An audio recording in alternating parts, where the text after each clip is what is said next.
सरकार स्थापन होऊनही महायुतीत नेमकं काय सुरू आहे असा प्रश्न उपस्थित होतोय। कारण राज्यातील आपत्ती व्यवस्थापन समितीमधून उपमुख्यमंत्री एकनाथ शिंदे यांना वगळण्यात आल्यामुळे महायुतीमध्ये मिठाचा खडा पडल्याची चर्चा होती। मात्र आता राज्य सरकारने या निर्णयात बदल केलाय। तर दुसरीकडे रायगड जिल्हा नियोजन समितीच्या बैठकीवरून महायुतीतला विसंवाद पुन्हा चव्हाट्यावर आलाय। आणि हे कमी म्हणून की काय ओएसडी आणि पीए नेमण्याचे सुद्धा मुद्दे आहेत, खूप मुद्दे आहेत। पाहूया या रिपोर्टमध्ये। दोघात तिसरा आता सगळं विसरा अशी काहीशी अवस्था शिवसेनेची झाली आहे का असा प्रश्न उपस्थित होतोय। कारण सरकार येऊन सुद्धा एकनाथ शिंदेंची पुन्हा मुख्यमंत्री पदाची संधी हुकली। मग शिवसेनेला ज्या जिल्ह्याचं पालकमंत्री पद हवं होतं ते सुद्धा हुकलं। त्यानंतर आता आपत्ती व्यवस्थापन समितीमध्ये सुद्धा स्थान मिळालेलं नाहीये। यावरून शिवसेनेनं नाराजी व्यक्त करताच आपत्ती व्यवस्थापन समितीच्या नियमांमध्ये बदल करण्याचा निर्णय घेण्यात आलाय। आणि त्यामुळे आता एकनाथ शिंदेंच्या आपत्ती व्यवस्थापन समिती समावेशाचा मार्ग सुद्धा मोकळा झालाय। आपत्ती विभाग जो आहे आपत्ती व्यवस्थापन प्राधिकरण त्याच्यावरून जे आहे ते एकनाथ शिंदे यांना नाव वगळलंय अशा पद्धतीच्या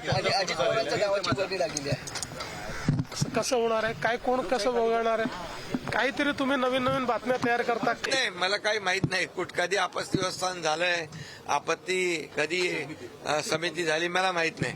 पण मला एवढं माहित आहे जिथं जिथं आपत्ती येते, जिथं जिथं आपदा येते, जिथं संकट येतं, जिथं महापूर येतो तिथे एकनाथ शिंदे असतो। ते आपत्ती व्यवस्थापनामध्ये त्याच्यामध्ये जे प्रतिनिधी आहेत ती संख्या 10 पर्यंत मर्यादित आहे।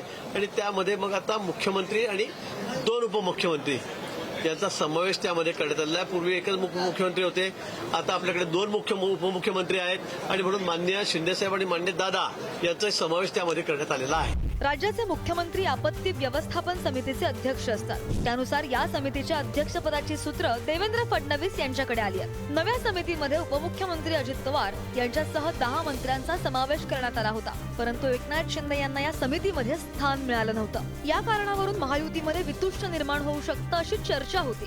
त्यामुळे आता नियमांमध्ये बदल करून एकनाथ शिंदे यांना या समितीमध्ये सहभागी करून घेण्याचा निर्णय झालेला आहे। गावाला जायची धमकी दिली असेल पण आधी ते नव्हते, म्हणूनच मी सांगतो ना, रुसून गावाला जायची धमकी दिली असेल म्हणून तर घेतलं असेल परत। पण आधी डावललं ना, हे सत्य गोष्ट आहे ना। आपत्ती व्यवस्थापनाची समिती जाहीर होते, एकनाथ शिंदेंचं नाव बाजूला काढलं जातं, समिती जाहीर होते आणि आता परत त्यांचं नाव घेतलं जातं। ते माजी मुख्यमंत्री आहेत। एका माजी मुख्यमंत्र्याला आपत्ती व्यवस्थापनासारख्या महत्वाच्या समितीत उपमुख्यमंत्र्याला घेता आणि माजी उपमुख्यमंत्र्याला असं वेचून बाहेर काढता आणि आता उपकार केल्यासारखं दाखवत आहे की त्यांना घेतलं ना। राज्यातील महायुतीमधील विसंवाद पुन्हा एकदा चव्हाट्यावर आलाय। उपमुख्यमंत्री आणि अर्थमंत्री अजित पवार यांच्या उपस्थितीमध्ये रायगड जिल्हा नियोजन समितीची बैठक बोलावण्यात आली। या बैठकीला अदिती तटकरे उपस्थित होत्या। मात्र भरत गोगावलेंसह रायगड जिल्ह्यातील शिंदेच्या शिवसेनेचे 3ही आमदार गैरहजर होते।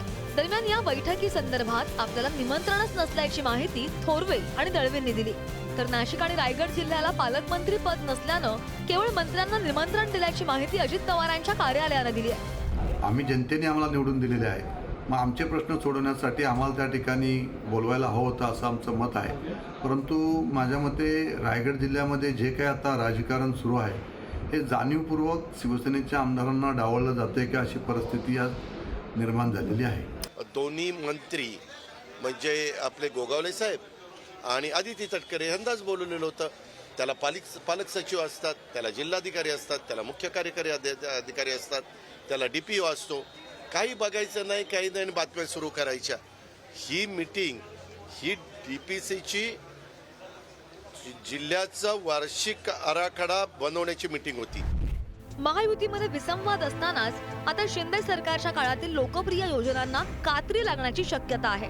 राज्यावर कर्जाचा बोजा वाढत असल्याने मुख्यमंत्री तीर्थदर्शन योजना, शिवभोजन थाळी, लाडका भाऊ योजना इतकंच नाही तर आनंदाचा शिधा या योजनांवर गंडांतर येणार असल्याचं बोललं जात आहे। या योजनांना ब्रेक लागणार। ज्येष्ठ नागरिकांसाठी देशातील 65 तीर्थक्षेत्रांवर तीर्थाटन करण्याची योजना। आतापर्यंत 7225 जणांकडून लाभ, 20 कोटी खर्च। सामाजिक न्याय विभागाकडून आणखी 25 कोटींची मागणी। लाडका भाऊ योजना, बेरोजगार तरुणांना प्रशिक्षित करण्यासाठी 5,500 कोटींची योजना। या योजनेचा आतापर्यंत 1,16,000 तरुणांनी फायदा घेतला। अजिबात नाही, मला तर कुठे आठवत नाही। पण तुम्ही म्हणतायत की अशा योजना बंद झाल्यात म्हणून, मला या बाबतीमध्ये कुठली माहिती नाही. खरं तर विधानसभा निवडणुकांमध्ये महायुतीला घवघवीत यश मिळालं, त्यामुळे आता राज्याचा कारभार अतिशय सुरळीत चालेल अशी आशा आहे. मात्र सत्ताधारी नेते या ना त्या कारणानं वादामध्ये दंग असल्याचं पाहायला मिळत आहे. सुशांत सावंतसह ब्युरो रिपोर्ट, पुढारी न्यूज.